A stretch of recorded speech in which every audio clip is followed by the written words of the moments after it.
ಇವತ್ತು ನಡೆದಿರ್ತಕ್ಕಂಥ ಪ್ರಶ್ನೆ ಪತ್ರಿಕೆ ಅಲ್ವಾ ಇದು ಹಾರ್ದಿಕ್ ಸರ್? ಇದರಲ್ಲಿ ಒಂದಷ್ಟು ಪ್ರಶ್ನೆಗಳಿದ್ದಾವೆ.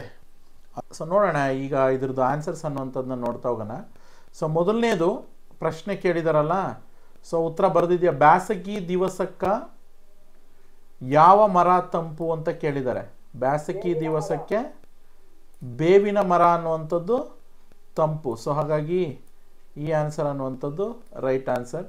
ಎಂತಹ ನೆರೆಹೊರೆಯವರು ಇರಬೇಕು? ಕೋಪಿಷ್ಟರು, ದಡ್ರು, ಬುದ್ಧಿವಂತರು, ಪಾಪಿಗಳು. ಇದ್ದಾರ ಇರಬೇಕು ಬುದ್ಧಿವಂತರ ನೆರೆಯ ಅಂತ ಪದ್ಯದಲ್ಲಿರೋದು. ಸೊ ಹಾಗಾಗಿ ಬುದ್ಧಿವಂತರು ನಮ್ಮ ಅಕ್ಕಪಕ್ಕದಲ್ಲಿದ್ದರೆ ನಮಗೆ ಬಹಳಷ್ಟು ಒಳ್ಳೆ ಕೆಲಸ ಆಗತ್ತೆ ಅಂತ. ದಣಿಗಳ ಮನೆಯ ಪಕ್ಕದಲ್ಲಿ ಹರಿತಿದ್ದಂತಹ ಹೊಳೆ ಯಾವುದು? ಹೇಮಾವತಿ, ಕಾವೇರಿ, ಶಾಂಭವಿ, ತುಂಗಭದ್ರ. ಸೊ ಶಾಂಭವಿ ಎನ್ನುವಂತಹ ಹೊಳೆ ಹರಿತಾ ಇದ್ದಿದ್ದು. ದಣಿ ಎಂದಿಗೂ ಯಾರನ್ನ ನಂಬ್ತಾ ಇರಲಿಲ್ಲ?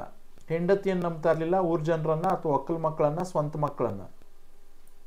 ಈ ಆನ್ಸರ್ ಒಕ್ಕಲು ಮಕ್ಕಳನ್ನ ಆಕೆ ನಂಬ್ತಾ ಇರಲಿಲ್ಲ, ದಣಿ ಯಾವತ್ತೂ ಕೂಡ ಆತ. ಸೊ ಹಾಗಾಗಿ ಇದು ಸರಿಯಾದಂತಹ ಉತ್ತರ ಆಗುತ್ತೆ. ಎರಡನೇ ಆ ಮೇಯ್ನ್ ಇದು. ಸೊ ಸಂದರ್ಭ ಸಹಿತ ವಿವರಿಸಿರುತ್ತೆ. ಸೊ ಹಾಗಾಗಿ ಇಲ್ಲಿ ನೀವು ಪ್ರಶ್ನೆ ಕೊಟ್ಟಿದ್ದಾರೆ, ನೀವು ನೋಡ್ಬೋದು. ಬೆಳ್ಳಿ ಲೋಟ ಅಂದರೆ ಅದಕ್ಕಿಂತ ಮುಂಚೆ ಇನ್ನೊಂದು ವಾಕ್ಯ ಇದೆ ನೋಡಲ್ಲಿ, ಇನ್ನೊಂದು ಪದ್ಯದ ಹೆಸರಿದೆ.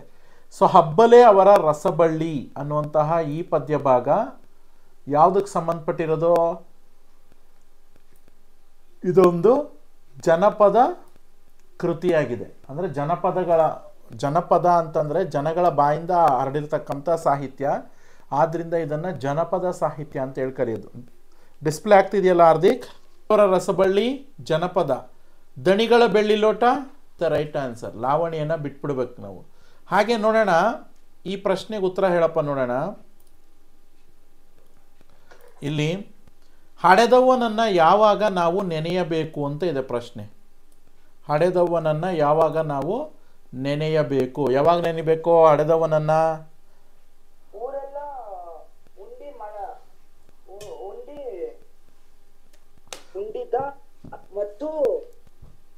ಊರೆಲ್ಲ ಉಂಡು ಮಲಗಿದ ಮೇಲೆ.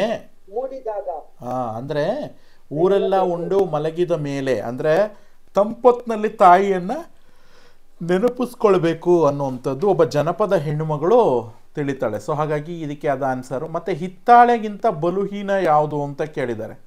ಹಿತ್ತಾಳೆಗಿಂತ ಬಲುಹೀನ, ಮತಿಹೀನರ ಗೆಳೆತನ ಮಾಡಿದ್ರೆ ಹಿತ್ತಾಳೆಗಿಂತ ಬಲುಹೀನ. ಅಂದ್ರೆ ದಡ್ರ ಸ್ನೇಹ ಮಾಡಿದ್ರೆ ಮತಿಹೀನರು ಅಂದ್ರೆ ದಡ್ರು. ಅರ್ಥ ಆಗ್ತದೆಯಲ್ಲ? ಬುದ್ಧಿ ಇಲ್ಲದೆ ಇರ್ತಕ್ಕಂಥವ್ರ ಸ್ನೇಹನ ಮಾಡಿದ್ರೆ ಅದು ಹಿತ್ತಾಳೆಗಿಂತ ಬಲುಹೀನ. ಅರ್ಥ ಆಯ್ತಾ? ನೆಕ್ಸ್ಟ್, ಮುಸುರೆ ಪಾತ್ರೆಗಳ ಒಡೆಯ ಏನೆಂದು ಯೋಚಿಸ್ತಾ ಇದ್ದ? ಮುಸುರೆ ಪಾತ್ರೆಗಳ ಒಡೆಯ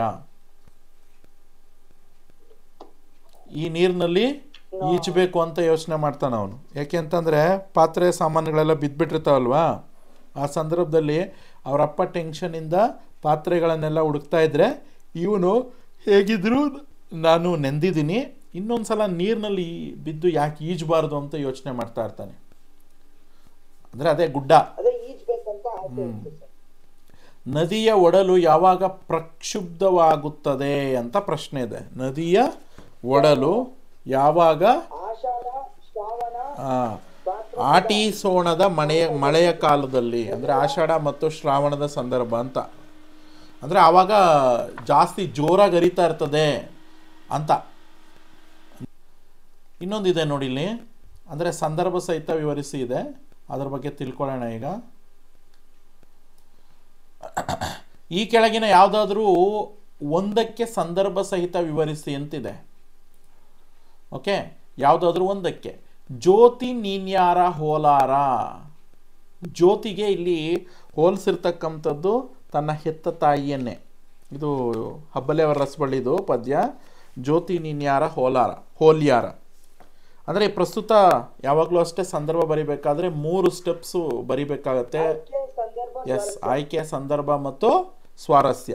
ಹಾಗಾದರೆ ಜ್ಯೋತಿ ನೀನ್ಯಾರ ಹೋಲಾರ ಅಂತಂದರೆ ಈ ಮೇಲಿನ ಪ್ರಸ್ತುತ ವಾಕ್ಯವನ್ನು ಜನಪದರು ರಚಿಸಿರುವ ಗರ್ತಿಯ ಹಾಡು ಎಂಬ ತ್ರಿಪದಿಗಳ ಸಂಗ್ರಹದಿಂದ ಆಯ್ಕೆ ಮಾಡಿಕೊಂಡ ರಸಬಳ್ಳಿ ಎನ್ನುವಂತಹ ಪದ್ಯದಿಂದ ಇಲ್ಲಿ ಅಂದರೆ ಅಬ್ಬಲೆ ಅವರ ರಸಬಳ್ಳಿ ಅನ್ನುವಂತಹ ಜನಪದ ತ್ರಿಪದಿಗಳಿಂದ ನಾವು ಆಯ್ಕೆ ಮಾಡ್ಕೊಂಡಿದ್ದೀವಿ. ನೆಕ್ಸ್ಟು ಸಂದರ್ಭ, ತಾಯಿಯ ಶ್ರೇಷ್ಠತೆ ಕುರಿತು ಒಬ್ಬ ಜಾನಪದ ಕವಿ, ಯಾಕೆಂದರೆ ಯಾರು ಹೇಳಿರೋದು ಅಂತ ನಮಗೆ ಗೊತ್ತಿಲ್ಲ, ಯಾರೋ ಜನಪದ ಬಾಯಿಂದ ಬಾಯಿಗೆ ಹಡ ಬಂದಿರತಕ್ಕಂಥ ಸಾಹಿತ್ಯ, ಒಬ್ಬ ಜನಪದ ಕವಿ ಹೇಳಿರುವಂಥ ಮಾತು ಇದು, ತಾಯಿಯ ಶ್ರೇಷ್ಠತೆ ಕುರಿತು.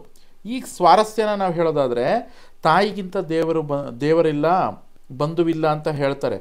ಸೊ ಹಾಗಾಗಿ ಯಾರೇ ಜೊತೆಗಿದ್ರೂ ತಾಯಿಯ ಇರುವಿಕೆಗೆ ಸರಿಸಾಟಿ ಆಗಲ್ಲ. ಅಂದರೆ ನಾವು ತವ್ರ ಮನೆಯಲ್ಲಿ ತಾಯಿಗಿಂತ ಬೇರೆಯವರು ಯಾರು ಸಮಾನರಿರಲ್ಲ. ಸೊ ಹಾಗಾಗಿ ಇರುವಾಗ ಸರಿಯಾಗಿ ನೋಡ್ಕೊಳ್ಬೇಕು ಅಂತ ಅರ್ಥ. 1000 ಕೊಳ್ಳಿ ಒಲೆಯಲ್ಲಿ ಉರಿದ್ರೂ ಅದು ಮನೆಯಲ್ಲಿ ಬೆಳಗುವ ಜ್ಯೋತಿಗೆ ಸಮನಾಗಲಿಕ್ಕೆ ಸಾಧ್ಯ ಇಲ್ಲ. ನಮ್ಮ ಮನೆಯಲ್ಲಿ ಎಷ್ಟೋ ಕೊಳ್ಳಿಗಳು ಅಂದರೆ ಬೆಂಕಿ ಉರಿಬೋದು ಒಲೆನಲ್ಲೆಲ್ಲ, ಹಂಗಂತ ಅದನ್ನ ದೀಪ ಅಂತ ಹೇಳಿ ಕರೆಯೋಲ್ಲ ನಾವು. ದೇವ್ರ ಮನೆಯಲ್ಲಿ ಇಟ್ಟಿರೋದನ್ನೇ ದೀಪ ಅಂತ ಕರೆಯೋದು.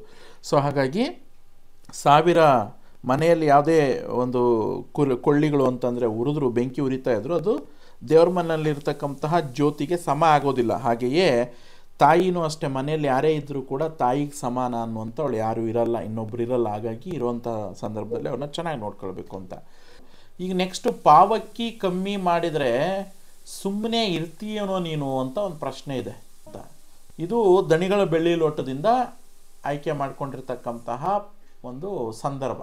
ನೋಡೋಣ, ಒಂದು ಸಂದರ್ಭ ಹೇಳಪ್ಪ ನೋಡೋಣ, ಇದ್ರದ್ದು ಯಾವ ಒಂದು ಪದ್ಯ ಏನು ಅನ್ನುವಂಥ ವಿಚಾರದ ಬಗ್ಗೆ ಮಾತಾಡೋಣ. ಸರ್, ಇದು ಯಾವಾಗ ಕುದುಪನಿಗೆ ಕೆಲಸ ಕೊಟ್ಟಿರ್ತಾನೆ ಸರ್. ಫಸ್ಟ್ ಈ ಮೇಲಿನ ವಾಕ್ಯವನ್ನು ಸ್ಟೆಪ್ಸ್ನ ಫಾಲೋ ಮಾಡು.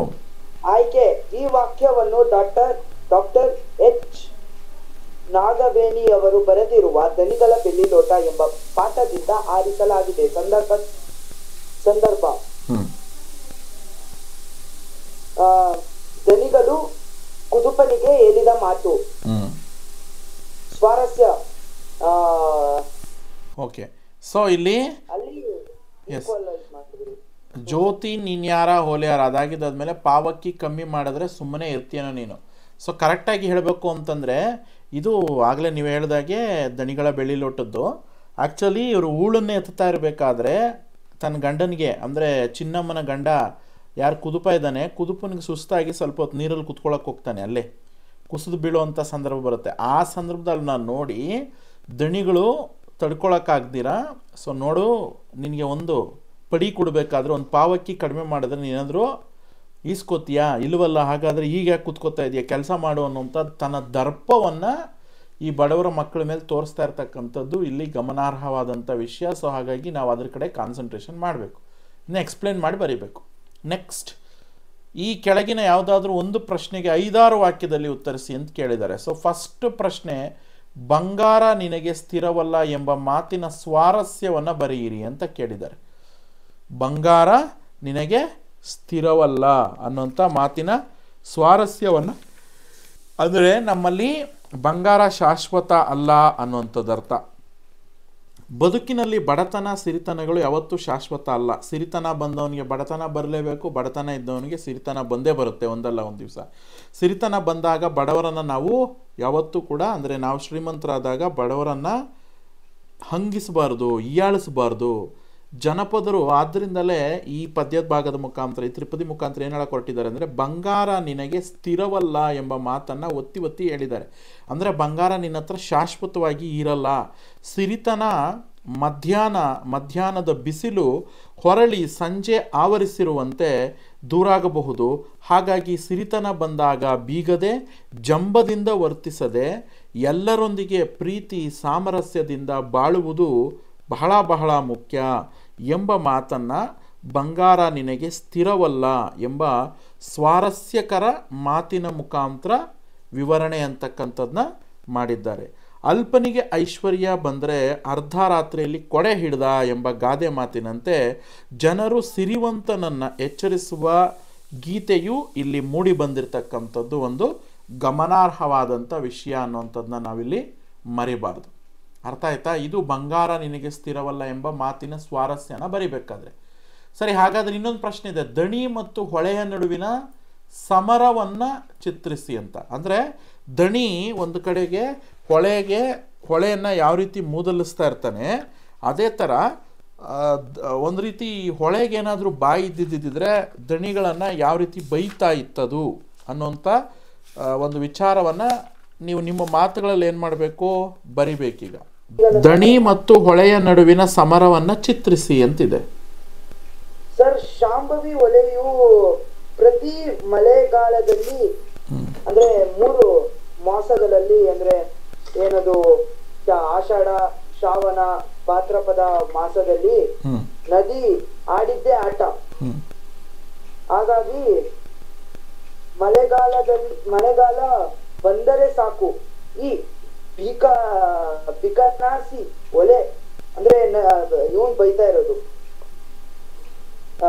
ಯಾರು ಒಡೆಯ ಬೈತಾ ಇರೋದು ನದಿಕ. ಈ ಮಳೆ ಬಿದ್ರೆ ಸಾಕು ಈ ಬಿಕ್ನಾಸಿ ಒಲೆ ಊರಿಡೀ ತನ್ನ ಸೆರೆಯನ್ನು ಆಸಿ ಬಿಡುತ್ತದೆ. ಎಷ್ಟಗಲ್ಲ ಸೆರಗು ಸೆರಗಾಸಿದ್ರು ದೂರಕ್ಕೆ ಆಸಬೇಕೆಂಬ ಇನ್ನಷ್ಟು ದೂರಕ್ಕೆ ಆಸಬೇಕು ಅನ್ನುವಂಥ ಚಟ. ಅದಕ್ಕೆ ಯಾವಾಗಲೂ ಅದನ್ನು ಬೈತಾ ಇರ್ತಾನೆ. ಮೂದಲಿಸ್ತಾ ಇರೋದು ಅಂದರೆ ಬೈಯೋದು ಅಂತ. ಮಾತು ಬಾರದಿದ್ದರೂ ಮಳೆಗಾಲ ಬಂತು ಅಂತಂದರೆ ಹೊಳೆ ಬರೀ ಕ್ರಿಯೆಯಲ್ಲಿ ಮಾತ್ರ ವ್ಯಾಪ್ತಿ ಆಗೋದಿಲ್ಲ, ಅರ್ಥ ಆಗ್ತದೆ. ತನ್ನ ವ್ಯಾಪ್ತಿ, ತನ್ನ ಪರಿಹಾರ, ತನ್ನ ಬಲ ಎಷ್ಟೆಂಬುದನ್ನು ದಣಿಗಳಿಗೆ ಮನವರಿಕೆ ಮಾಡಿಕೊಟ್ಬಿಟ್ಟು ಕಿರಿಕಿರಿ ಉಂಟು ಮಾಡ್ತಾ ಇರ್ತದೆ. ಹೊಳೆಯ ಉಪಟಳ ತಾಳಲಾರದೆ ಪ್ರತಿ ವರ್ಷ ವೆಂಕಪ್ಪಯ್ಯ ಹೊಳೆ ಸೊರಗುವ ಕಾಲಕ್ಕೆ ಅಂದರೆ ಬೇಸಿಗೆ ಕಾಲದಲ್ಲಿ ಅವನ ತೋಟವನ್ನು 4 ಅಡಿ ಅಥವಾ 5 ಅಡಿ ಎತ್ತರಿಸ್ತಾ ಇರ್ತಾನೆ ಮಣ್ಣು ಹಾಕಿ. ಯಾಕೆಂದರೆ ನೀರು ಇಲ್ಲದೆ ಇರೋ ಟೈಮಲ್ಲಿ, ಯಾಕೆಂದರೆ ಬೇಸಿಗೆ ಕಾಲದಲ್ಲಿ ನೀರು ಕಡಿಮೆ ಇರ್ತದೆ, ಆವಾಗ ಅದೇ ಮಣ್ಣನ್ನು ಎತ್ತೋದು, ಈ ಕಡೆ ಗೆನ್ಮೆ ಕಟ್ಟೋದು. ಮಳೆ ಬಂದಾಗ ಅದು ಈ ಹೊಳೆ ಏನು ಮಾಡುತ್ತೆ ಅಂದರೆ ತುಂಬಿ ಹರಿತಾ ಇರೋದ್ರಿಂದ ಅವನು ಕಟ್ಟಿರೋದನ್ನೆಲ್ಲ ಹಾಳು ಮಾಡಿ ಹೋಗ್ತಾ ಇರ್ತದೆ ಅಂತ. ಸೊ ಇದೇ ಥರನೇ ಅವರಿಬ್ಬರದು ವಾದ ವಿವಾದ ನಡೀತಾ ಇರ್ತದೆ. ಇಲ್ಲಿ ಈ ಹೊಳೆಗೆ ಬಾಯಿ ಇಲ್ಲದೆ ಇದ್ದರೂ ಹೊಳೆಯೂ ಸಹ ಒಂದು ಪಾತ್ರವಾಗಿ ನಮ್ಮ ಕವಿ ಹೇಳಿ ನೋಡಿರ್ತಕ್ಕಂಥದ್ದು ಇಲ್ಲಿ ವಿಶೇಷ ಅನ್ನುವಂಥದ್ದನ್ನ ನಾವು ತಿಳ್ಕೊಳ್ಬೇಕಾಗತ್ತೆ. ಸೊ ಆದರೆ ಬೇಸಿಗೆಯಲ್ಲಿ ನಿತ್ರಾಣ ಸ್ಥಿತಿಯಲ್ಲಿ ಹೊಳೆ ಮತ್ತು ದಣಿಗಳ ಈ ಕಾರ್ಯವನ್ನು ಕಾಣದಂತಿತ್ತು. ಅಂತಂದರೆ ಏನು, ಬೇಸಿಗೆ ಕಾಲದಲ್ಲಿ ಹೊಳೆ ತುಂಬ ಸ್ವರ್ಗೋಗಿರ್ತದೆ. ಗದ್ದೆಯಲ್ಲಿ ಬಿತ್ತುವುದನ್ನು ಮರಳದಿನ್ನೆ ಮೇಲೆ ಬಿತ್ತಿದೆಯಲ್ಲವೋ ಮಾರಾಯ, ಅದಕ್ಕೇನಾದರೂ ಬಾಯಿ ಇದ್ದಿದ್ದರೆ ಇವನೇನು ಮಾಡ್ತಿದ್ದ ಅಂತಂದರೆ ಆ ಹೂಳನ್ನು ಎತ್ತಿ ಎಲ್ಲ ಗಡ್ಡೆ ಮಾಡಿಕೊಂಡಿರ್ತಾನೆ, ಗೆನ್ಮೆ ಹಾಕ್ಕೊಂಡಿರ್ತಾನಲ್ಲ, ಅಲ್ಲಿ ಈ ಬೇರೆ ಬೇರೆ ಏನದು ಭತ್ತ ಅಥವಾ ರಾಗಿ ಈ ಥರದ್ದು ಬೆಳೀತಾ ಇರ್ತಾನೆ. ಸೊ ಅದು ಮನಸ್ಸಿನಲ್ಲಿ ಒಂದು ವೇಳೆ ಯಾವುದಕ್ಕೆ ಹೊಳೆಗೇನಾದರೂ ಬಾಯಿ ಇದ್ದಿದ್ದಿದ್ರೆ ಬಹುಶಃ ಅದೇನು ಮಾಡ್ತಿತ್ತು ಅಂತಂದರೆ ನಿನಗೆ ಏನದು ಗದ್ದೆಯಲ್ಲಿ ಬಿತ್ತೋದನ್ನು ಬಿಟ್ಬಿಟ್ಟು ಮರಳದಿನ್ನೆ ಮೇಲೆ ಬಿತ್ತುಬಿಟ್ಟಿದೆಯಲ್ಲ ಅಂತೇಳಿ ಮೂದಲಿಸ್ತಾ ಇತ್ತೇನೋ ಅನ್ನೋ ರೀತಿಯಲ್ಲಿ ಕವಿ ಹೇಳೋ ಪ್ರಯತ್ನ ಮಾಡಿರೋದು. ಅಂದರೆ ಅದಕ್ಕೆ ಬಾಯಿದಿದ್ರೆ ಹಿಂಗೆ ಬೈತಿತ್ತು ಅಂತ ಎಂದು ದಣಿಯವರ ಪೆದ್ದುತನದ ಬಗ್ಗೆ. ಯಾಕೆ ಅಂತಂದರೆ ಮನಸ್ಸಿನಲ್ಲೇ ನಕ್ಕೊಂಡು ಅದು ಹೋಗ್ತಿತ್ತಂತೆ. ಅಂದರೆ ಏನು, ಇವತ್ತಲ್ಲ ನಾಳೆ ನಾನು ಇವತ್ತು ಸ್ವರ್ಗೋಗ್ಬಿಟ್ಟಿದ್ದೀನಿ ಅಂತ ನೀನು ದಿನ್ನೆ ಕಟ್ಬಿಟ್ಟು ಅದ್ರ ಮೇಲೆ ಬೆಳೆಯೋಕ್ಕೆ ಹೋದರೆ ಇವತ್ತಲ್ಲ ನಾಳೆ ಮಳೆ ಬರುತ್ತೆ, ಮಳೆ ಬಂದಾಗ ನೀರು ಬಂದೇ ಬರುತ್ತೆ, ನೀರು ಬಂದಾಗ ನಿನ್ನ ತೋಟನೆಲ್ಲ ಧ್ವಂಸ ಮಾಡ್ತೀನಿ ಅನ್ನೋ ಅರ್ಥದಲ್ಲಿ ಆ ಹೊಳೆ ಕೂಡ ಹೋಗ್ತಿತ್ತೇನೋ. ಅಂದರೆ ಹೊಳೆಯನ್ನು ಒಂದು ಪಾತ್ರ ಅನ್ನೋಂಗೆ ಇಲ್ಲಿ ಚಿತ್ರಿಸಿದ್ದಾರೆ. ಸೊ ಹಾಗಾಗಿ ನಾವು ಹೊಳೆನೂ ಒಂದು ಪಾತ್ರ ಅಂತ ತಿಳ್ಕೊಳ್ಬೇಕಿಲ್ಲಿ. ದಣಿ ಮತ್ತು ಸೆರಗನ್ನು ಒತ್ತರಿಸ್ಕೊಂಡು ಮಾಡಿದ ತೋಟವನ್ನು ಆಟಿ ತಿಂಗಳ 4 ಜಡಿಮಳೆಯಲ್ಲಿ ಬುಡಕಟ್ಟು ಸಮೇತ ಅದೇನು ಮಾಡ್ತಿತ್ತು, ಲಯಗೊಳಿಸ್ಬಿಡ್ತಾ ಇತ್ತು. ಅಂದರೆ ಈಗ ಏನೇನೆಲ್ಲ ಮಾಡಿರ್ತಾರೆ ಬೇಸಿಗೆ ಕಾಲದಲ್ಲಿ, ಆ ಮಳೆಗಾಲ ಜಾಸ್ತಿಯಾಗಿ ಮಳೆ ಜಾಸ್ತಿ ಬಂದಾಗ ಸಂಪೂರ್ಣವಾಗಿ ಇಲ್ಲಿ ಮಾಡಿರ್ತಕ್ಕಂಥ ಎಲ್ಲ ಒಂದು ಇದನ್ನು ಅದು ಹಾಳು ಮಾಡಿಬಿಟ್ಟೆ ಹೋಗ್ತಾ ಇತ್ತು ಅಂತ. ಈ ಕೆಳಗಿನ ಯಾವುದಾದ್ರೂ 3 ಪ್ರಶ್ನೆಗಳಿಗೆ ಸೂಚನೆಗಳಿಗೆ ಅನುಗುಣವಾಗಿ ವಿಸ್ತರಿಸಿ ಅಂತ 3. ಈಗ ಆಲ್ರೆಡಿ ಇಲ್ಲಿ 3 ಇರೋದು, ಈ 3 ಬರೀಬೇಕು. ನೋಡೋಣ, ಇಲ್ಲಿ ನಾನಾರ್ಥ ಅಂತಂದರೆ ನಾನು ಆವತ್ತೇ ಹೇಳಿದ್ದೀನಿ, ಒಂದು ಪದಕ್ಕೆ 2 ಡಿಫ್ರೆಂಟ್ ಮೀನಿಂಗ್ ಬರ್ತಾ ಇದ್ರೆ ಅದನ್ನು ನಾನಾರ್ಥ ಅಂತ ಹೇಳಿ ಕರೆಯೋದು. ಈಗ ಇಲ್ಲಿ ಕೊಟ್ಟಿದ್ದಾರಪ್ಪ ನೆರೆ, ಹೊಳೆ, ನೆನೆ ಅಂತ. ನೆರೆ ಅಂದರೆ ಏನು, ನಾನಾರ್ಥ ಹೇಳಿ ನೋಡೋಣ. ಎಸ್, ನೆಕ್ಸ್ಟ್ ಪ್ರಶ್ನೆ, ಈ ಕೆಳಗಿನ ಪದಗಳಿಗೆ ಅರ್ಥ ಬರೀರಿ ಅಂತ ಕೇಳಿದ್ದಾರೆ. ನೋಡಿ ಇಲ್ಲಿ ನೀವು ನೋಡ್ಬೋದು, ಈ ಕೆಳಗಿನ ಪದಗಳಿಗೆ ಅರ್ಥ ಬರೆಯಿರಿ. ಹಾಗಾದರೆ ಈ ಯಾಳಿ, ಕೊಳ್ಳಿ, ಹೂಳು ಅನ್ನುವಂಥ ಭಾಷೆ ಇದೇನಿದು ಅನ್ನುವಂಥದ್ದು, ಈ ಪದಗಳಿಗೆ ಎಲ್ಲ ಒಂದು ಕಡೆಗೆ 2ಕ್ಕೆ ಅರ್ಥ ಬರೀರಿ ಅಂತಿದೆ. ಯಾಳಿ ಅಂದರೆ ಏನಪ್ಪ ಮೀನಿಂಗು? ಕೊಳ್ಳಿ ಅಂತಂದರೆ ಏನೀಗ ಸೌದೆ ಒಲೆ ಉರಿಯುವಂಥ ಕೊಳ್ಳಿ ಇಡೋದು ಅಂತಾರೆ. ಹೂಳು ಈ ಪದಗಳಲ್ಲಿ ಯಾವುದಾದ್ರೂ ಎರಡು ಪದಗಳಿಗೆ ಅರ್ಥ ಬರೆಯಿರಿ ಅಂತಿದೆ. ಅದೇ ಈಗ ಹೇಳಿದ್ನಲ್ಲ, ಈ ಕೆಳಗಿನ ಎರಡು ಪದಗಳಲ್ಲಿ ಧಾತುಗಳನ್ನು ಗುರುತಿಸಿ ಅಂತಿದೆ. ಇದು ಭಾಳ ಈಸಿ. ಧಾತು ನೋಡಿ, ನೋಡು, ತಿಂದನು, ತಿನ್ನು, ತೋರಿಸು, ತೋರು,